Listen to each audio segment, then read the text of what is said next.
Hey guys, it's Tuesday again. Hope your weeks are going good. I don't actually have anything to talk about this week because I haven't done anything really in the past month. So instead of talking about me, I thought I would recite for you the first third or so of my favorite book. I Had Trouble in Getting to Solosalu by Dr. Seuss. So here it goes. This is going to be from memory completely. So if I mess up, sorry.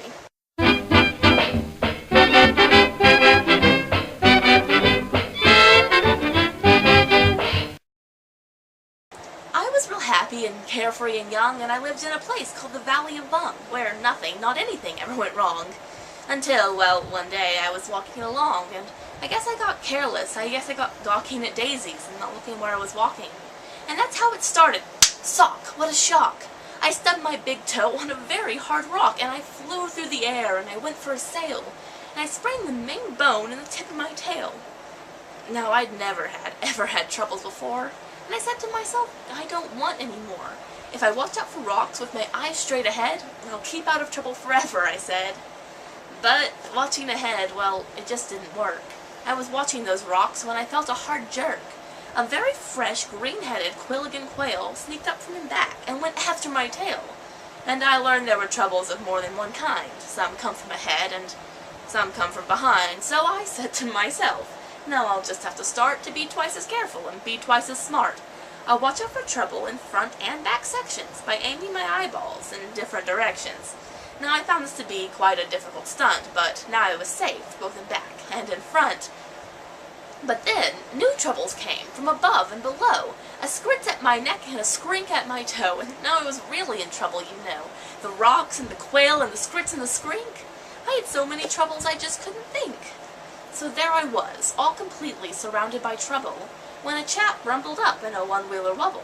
He said to me, Son, what has happened to you has happened to me and to other folks too. So I'll tell you what I have decided to do. I am off to the city of Solosalu, on the banks of the beautiful River Wahoo, where they never have troubles, at least very few. It's not very far, and my camel is strong. He'll get us there quickly. Hop on, come along. So I jumped up behind him, and all through that day, the wubble wubbed on in a wubblesome way. The road got more bumpy, more rocky, more tricky. By midnight, I tell you, my stomach felt icky. So I said, Mister, please, when do we get to that wonderful town? Aren't we almost there yet? Oh, young fellow, he said, don't start into stew. At sunrise we'll drive into Solosalu, and you'll never have troubles. I promise I do. Well, dawn finally came, and the darkness got light, and that wonderful city was nowhere in sight. Instead of the city, we ran into trouble. Our camel got sick, and he started to bubble, and we had to pull him on the one-wheeler wubble. So there we were, in a dreadful position. Our camel sure needed a camel physician, but doctors for camels are not often seen, especially on mountains. They're far, far between. But we pulled that old wubble and set out to find some doctor while dragging our camel behind.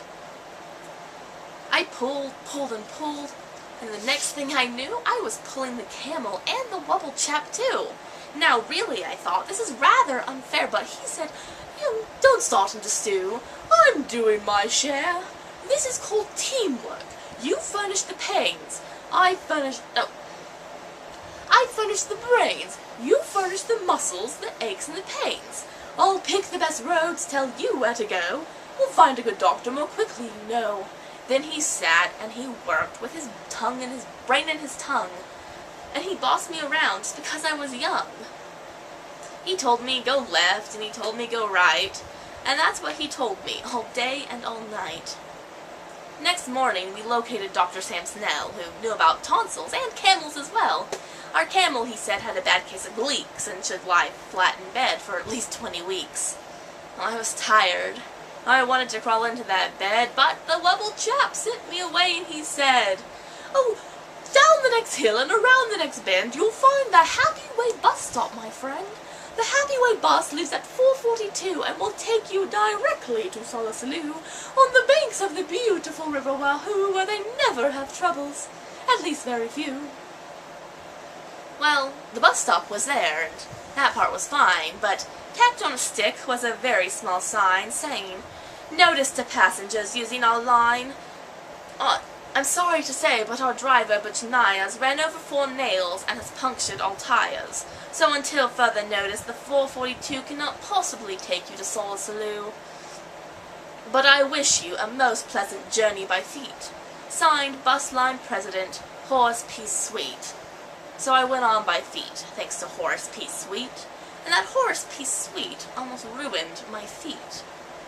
So I hope you guys enjoyed that, I guess. Hopefully I'll have something to talk about next week. Maybe I'll memorize the rest of the book and recite that for you as time goes on. That's one of my projects this summer, is to finish memorizing I Had Trouble Getting to Solosalu, because it is my favorite book, and it's short enough that I can memorize it. So, I'll see you guys around, and have a good week.